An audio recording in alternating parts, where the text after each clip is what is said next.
చిత్తూరు జిల్లా కుప్పం పోలీసులు చేజింగ్ చేసి 11 ఎర్రచందనం దుంగలను పట్టుకున్నారు. ఈ దుంగలను కార్లలో అక్రమంగా తరలిస్తున్న 4 వ్యక్తులను అరెస్ట్ చేసి రిమాండ్కు తరలించారు. ఎర్రచందనం దుంగలు సహా 4 కార్లను సీజ్ చేశారు. నడుమూరు వద్ద నిందితులు ఎర్రచందనం తరలిస్తూ పట్టుబడినట్లు సిఐ శ్రీధర్ తెలిపారు.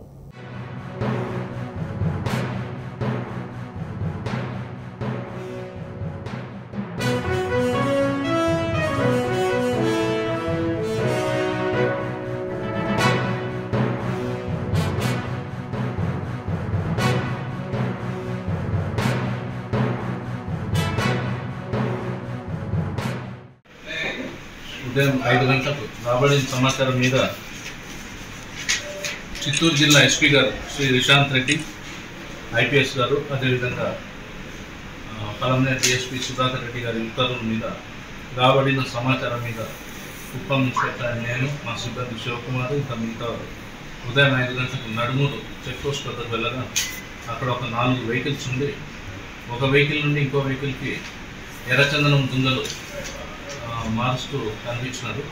వారు పోలీసు వారిని మమ్మల్ని చూసి పారిపోటకు ప్రయత్నం చేస్తే మేము వారిని చుట్టుముట్టి పట్టుకున్న తర్వాత మేము తనిఖీ చేయగా దాంట్లో 11 ఎర్రచందనం దుంగలు ఉన్నాయి. అదేవిధంగా 4 వ్యక్తుల్ని కూడా మేము అరెస్ట్ చేయడం జరిగింది.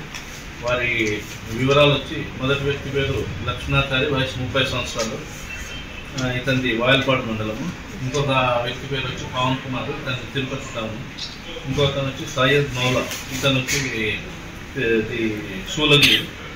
4వ వ్యక్తి వచ్చి కృష్ణన్, ఇతను వచ్చి కృష్ణగిరి జిల్లా. ఈ 4 కూడా మన శేషాచలం అడవుల్లో ఎర్రచందనం దుంగలు కొట్టుకొచ్చి ఈ విధంగా చెన్నైకి స్మగ్లింగ్ చేయాలని చెప్పి ప్లాన్ చేస్తున్నారు.